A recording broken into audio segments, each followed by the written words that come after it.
Bismillahirrahmanirrahim. Assalamualaikum warahmatullahi wabarakatuh. Perkenalkan, nama saya Anita, mahasiswi dari Universitas Negeri Makassar, Fakultas Ilmu Keolahragaan, Prodi Penjaskestrek, dengan NIM 19310400037. Di video kali ini, saya akan membahas sedikit materi mengenai motivasi dalam olahraga untuk memenuhi tugas mata kuliah Psikologi Penjas dan Olahraga yang dibimbing langsung oleh Dr. Ahmad Adil, MPD. Ada beberapa pembahasan yang akan kita bahas. Yang pertama, definisi motivasi. Kedua, jenis-jenis motivasi. Yang ketiga, strategi meningkatkan motivasi. Yang keempat, motivasi berprestasi. Dan yang kelima, kiat membangun motivasi. Yang pertama, definisi motivasi. Motivasi merupakan faktor yang menarik dalam psikologi olahraga karena merupakan salah satu aspek yang paling terkendali. Motivasi berasal dari kata move yang artinya bergerak. Salah satu unsur dari motivasi adalah motif. Motif adalah alasan atas sesuatu yang memotivasi. Olahragawan yang memiliki motivasi yang tinggi akan memperlihatkan minat yang besar, perhatian yang penuh terhadap tugas-tugas latihan, memusatkan fisik dan psikis, tidak mengenal rasa bosan atau menyerah, apalagi putus asa. Berbeda dengan olahragawan yang memiliki motivasi yang rendah. Olahragawan itu akan menunjukkan keenggangan, cepat bosan, dan berusaha menghindar dari kegiatan pembelajaran atau latihan. Selanjutnya, seseorang akan latihan apabila mempunyai kemauan untuk latihan. Adanya kemauan latihan tersebut menunjukkan bahwa individu tersebut mempunyai motivasi untuk latihan. Definisi motivasi masih sering diperdebatkan. Berikut ini beberapa definisi motivasi. Yang pertama, menurut Singgih Deh Gunarsah, motivasi adalah kekuatan atau tenaga pendorong agar seseorang bertingkah laku. Yang kedua, menurut Sudipyo Setyobroto, motivasi adalah proses aktualisasi dari sumber penggerak dan pendorong perbuatan manusia. Yang ketiga, menurut Weinberg and Gold, motivasi adalah arah dan intensitas dari usaha. Yang keempat, menurut Stanthrope, motivasi adalah tingkah laku individu, berpikir dan memiliki perasaan dengan cara yang individu tersebut lakukan dengan penekanan pada aktivitas. Yang kelima, menurut Taylor and Wilson, motivasi adalah kecenderungan untuk mengejar atau bertahan dalam aktivitas seseorang yang berhubungan dengan olahraga. Yang keenam, menurut Anton Irianto, motivasi adalah sesuatu yang menggerakkan atau mendorong seseorang atau kelompok untuk melakukan atau tidak melakukan sesuatu. Yang ketujuh, menurut Muhammad Sattar Sabran, motivasi adalah dorongan di dalam yang berupa harapan atau keinginan yang bersifat menggiatkan dan menggerakkan individu. 8. Menurut Gedil, Adam, dan et al., motivasi didefinisikan sebagai arah dan intensitas usaha seseorang. Sebagian besar definisi motivasi mengacu pada dorongan untuk mengambil bagian dalam beberapa bentuk aktivitas dan bertahan dalam aktivitas tersebut. 9. Menurut Yusuf Hidayat, yang mengatakan bahwa motivasi adalah proses aktualisasi energi psikologi yang dapat menggerakkan seseorang untuk beraktivitas, sekaligus menjamin keberlangsungan aktivitas tersebut dan juga menentukan arah aktivitas terhadap pencapaian tujuan. 10. Menurut Husdartah, motivasi adalah energi psikologi yang bersifat abstrak dan refleksi kekuatan interaksi antara kognisi, pengalaman, dan kebutuhan. Motivasi tersebut mengacu pada faktor dan proses yang mendorong seseorang untuk bereaksi atau tidak bereaksi dalam berbagai situasi. Berdasarkan pendapat di atas, dapat disimpulkan bahwa motivasi adalah kegiatan yang mendorong seseorang untuk bereaksi atau tidak bereaksi untuk menentukan arah aktivitas terhadap pencapaian tujuan. Selain itu, juga dapat disimpulkan bahwa motivasi sangat penting dalam proses latihan, penampilan olahraga, dan pencapaian prestasi. Teori motif dan motivasi. Motivasi berbeda dengan motif. Motif dikatakan sebagai dorongan atau kehendak yang menyebabkan seseorang bertingkah laku untuk memenuhi kebutuhan hidupnya. Motif merupakan suatu kondisi internal atau disposisi atau kesiapsiagaan. Motif menjadi aktif pada saat-saat tertentu bila kebutuhan untuk mencapai tujuan sangat dirasakan atau dihayati. Termotivasinya individu untuk berbuat tergantung dari besar kecilnya motif. Adapun sifat-sifat motif seperti yang pertama, merupakan sumber penggerak dan pendorong dari dalam diri subjek atau terorganisasi. Yang kedua, terarah pada tujuan tertentu secara selektif. Yang ketiga, untuk mendapat kepuasan atau menghindari hal-hal yang tidak menyenangkan. Yang keempat, dapat disadari atau tidak disadari. Yang kelima, ikut menentukan pola kegiatan. Yang keenam, suatu tindakan dapat didorong oleh berbagai motif. Yang ketujuh, bersifat dinamik, dapat berubah dan dapat dipengaruhi. Yang kedelapan, merupakan ekspresi dari suatu emosi atau afeksi. Adapun teori-teori yang berkaitan dengan motivasi meliputi yang pertama, teori hedonisme, yakni manusia akan memilih aktivitas yang menyebabkan perasaan gembira dan senang. Contohnya, seorang anak lebih memilih mengikuti olahraga bola basket daripada olahraga renang. Karena di olahraga basket, dia merasa gembira dan senang karena banyak teman baru. Yang kedua, teori naluri. Menghubungkan perilaku atau semua aktivitas dengan berbagai naluri. Misalnya, naluri untuk mempertahankan diri. Contoh lain adalah pada masa kecil. Anak-anak ingin mencoba berbagai macam olahraga. Semakin bertambahnya umur, si anak akan memilih olahraga yang paling dia sukai sesuai nalurinya. Yang ketiga, teori kebudayaan. Menghubungkan tingkah laku berdasarkan pola kebudayaan tempat berada. Contohnya, olahraga yang digemari masyarakat di pesisir pantai dan di pegunungan akan berbeda.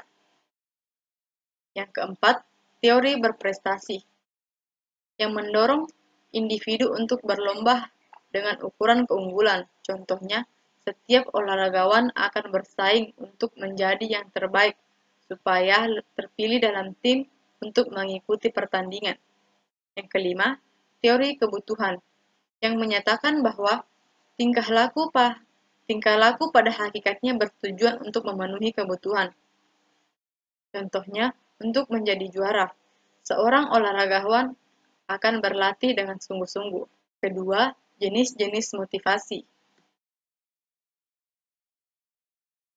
Banyak pelatih dan olahragawan sering mendengar istilah motivasi intrinsik dan ekstrinsik, sebab perilaku individu dalam olahraga dipengaruhi motivasi, yakni motivasi intrinsik dan motivasi ekstrinsik. Berikut penjelasan secara lebih lanjut. Yang pertama, motivasi intrinsik. Motivasi intrinsik bersumber dari dalam diri individu itu sendiri. Untuk melakukan aktivitas olahraga, motivasi intrinsik sifatnya permanen, mandiri, dan stabil, karena dorongan dari dalam kondisi kejiwaan orang yang bersangkutanlah yang akan menentukan kuat atau tidaknya motivasi dan berlangsung lama atau tidaknya motivasi tersebut. Biasanya, motivasi berolahraga dapat dipengaruhi faktor intrinsik meliputi pembawaan atlet, tingkat pendidikan, pengalaman masa lalu, cita-cita dan harapan. Selanjutnya, motivasi intrinsik terbagi menjadi dua, yakni yang pertama, motivasi intrinsik positif, yakni keinginan untuk tumbuh dan berkembang, mengekspresikan diri, misalnya ingin karir dalam berolahraga lebih baik dan aktualisasi diri. Yang kedua, motivasi intrinsik negatif, yakni karena tekanan, ancaman, ketakutan, dan kekhawatiran, misalnya takut tertinggal dengan teman-teman yang lain dalam tim, ketika olahragawan merasa senang dan puas atas keterlibatannya dalam aktivitas olahraga, maka olahragawan tersebut termotivasi secara intrinsik. Ciri-ciri olahragawan yang memiliki motivasi intrinsik antara lain berorientasi pada kepuasan dalam diri. Yang kedua, biasanya tekun, rajin, kerja keras, teratur, disiplin dalam latihan. Yang ketiga, tidak suka bergantung pada orang lain. Yang keempat, aktivitas lebih permanen. Dan yang kelima, memiliki karakteristik kepribadian yang positif, matang, jujur, sportif, dan lain-lain. Namun, hati-hati saat memilih motivasi. Seorang olahragawan mungkin mengatakan bahwa pelatih mereka bermain olahraga karena membuatnya merasa baik atau senang. Jika pelatih ingin menyelidiki lebih lanjut, bertanyalah mengapa berolahraga membuat kamu merasa baik atau senang.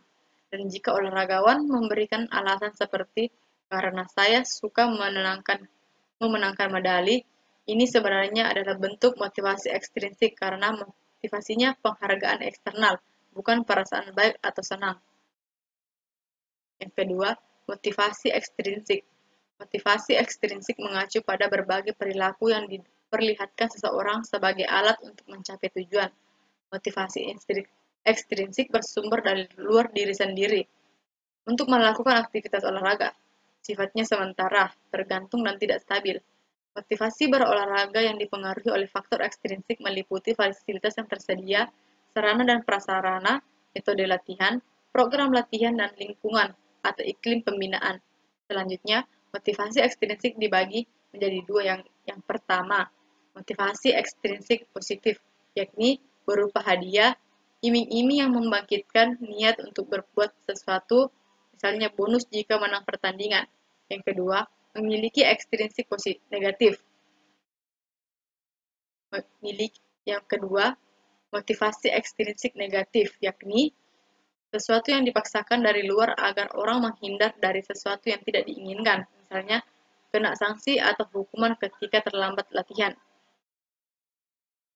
Biasanya ada motif untuk bersaing memegang peranan yang lebih besar daripada kepuasan karena telah berprestasi lebih baik. Adapun ciri-ciri olahragawan yang memiliki motivasi ekstrinsik antara lain, yang pertama, kurang sportif atau kurang jujur seperti licik atau curang. Yang kedua, sering tidak menghargai orang lain atau lawan, serta peraturan pertandingan. Dan yang ketiga, cenderung berbuat hal-hal yang merugikan, serta yang keempat, kurang bersemangat dan bergairah baik dalam latihan maupun pertandingan.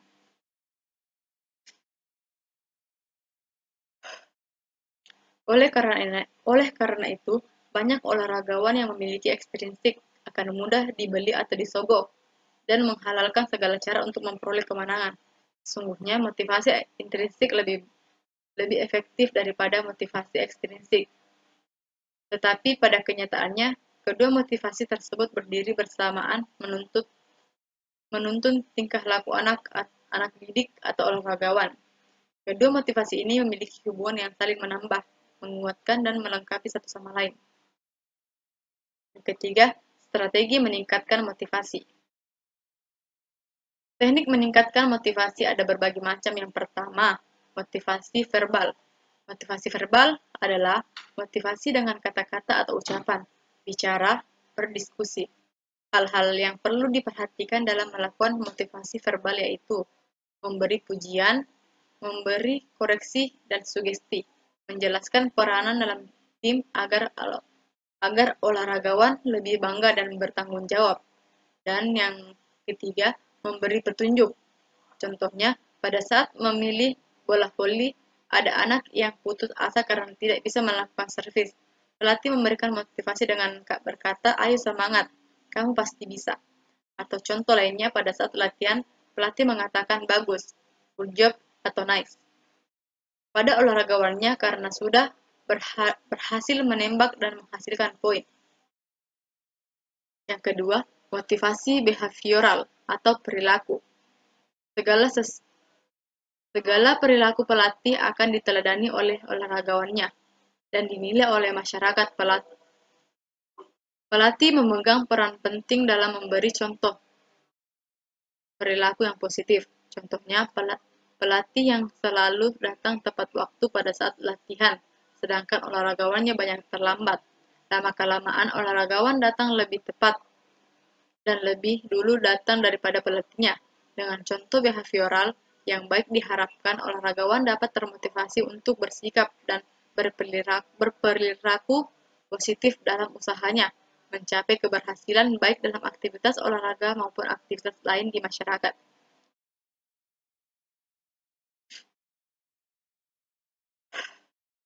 Yang ketiga, motivasi visualisasi atau imajinasi.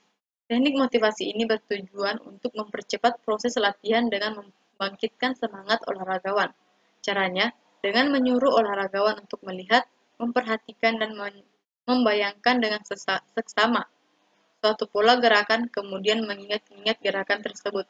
Contohnya, olahragawan yang membayangkan teknik syuting sepak bola yang baru saja dijelaskan oleh pelatih.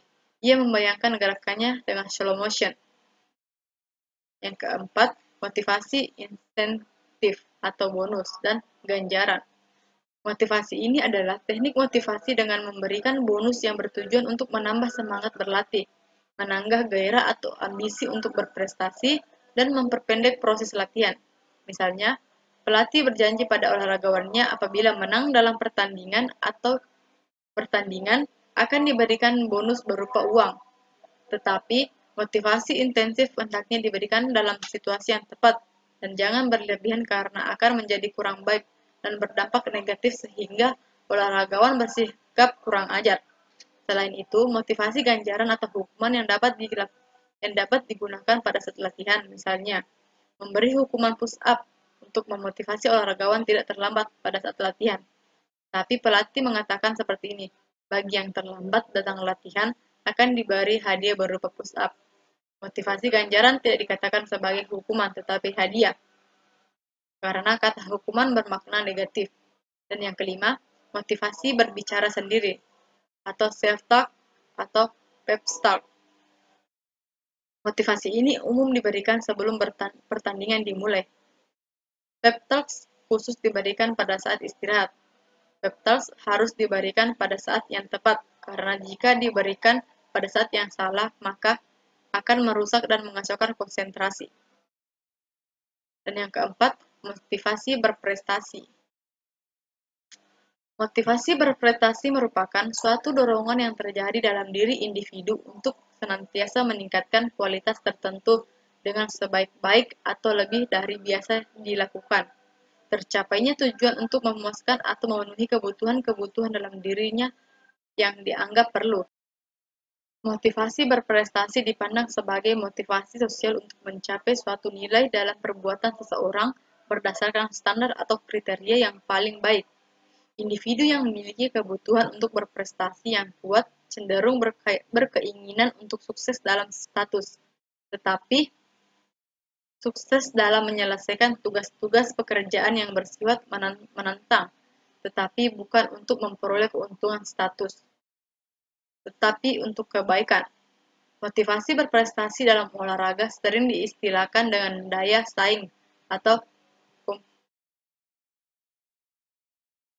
kompetisi.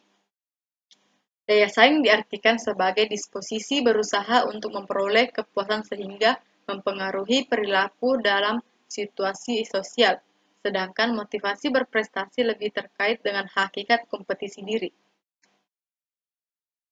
Berdasarkan hal di atas, dapat disimpulkan bahwa motivasi berprestasi adalah kebutuhan untuk mengungguli dalam hubungannya dengan ukuran-ukuran yang dipertandingkan.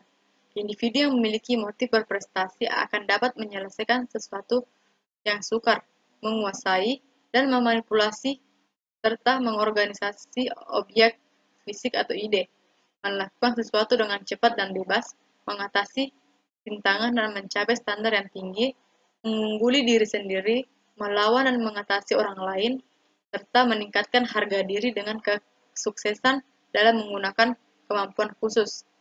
Sedangkan orang yang memiliki motivasi berprestasi yang tinggi biasanya sanggup dan mampu untuk melakukan suatu pekerjaan yang baik, melakukan sesuatu pekerjaan yang sukses, terampil dalam melaksanakan tugas, terkenal dan populer terhadap bidang tertentu, mengerjakan pekerjaan yang penting dan berarti, dapat menyelesaikan masalah yang sukar dan bersifat menentang, melakukan sesuatu dengan baik dari orang lain, dan bermutu, berinisiatif dalam melakukan sesuatu, bekerja bukan untuk mendapatkan uang atau jasa, serta bertanggung jawab dalam mengerjakan sesuatu.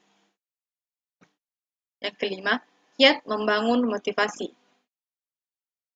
Berikut ini beberapa kiat untuk membangun motivasi dalam olahraga prestasi dengan meyakinkan diri terhadap hal-hal berikut. Yang pertama, lebih senang dan puas terhadap prestasi usaha sendiri.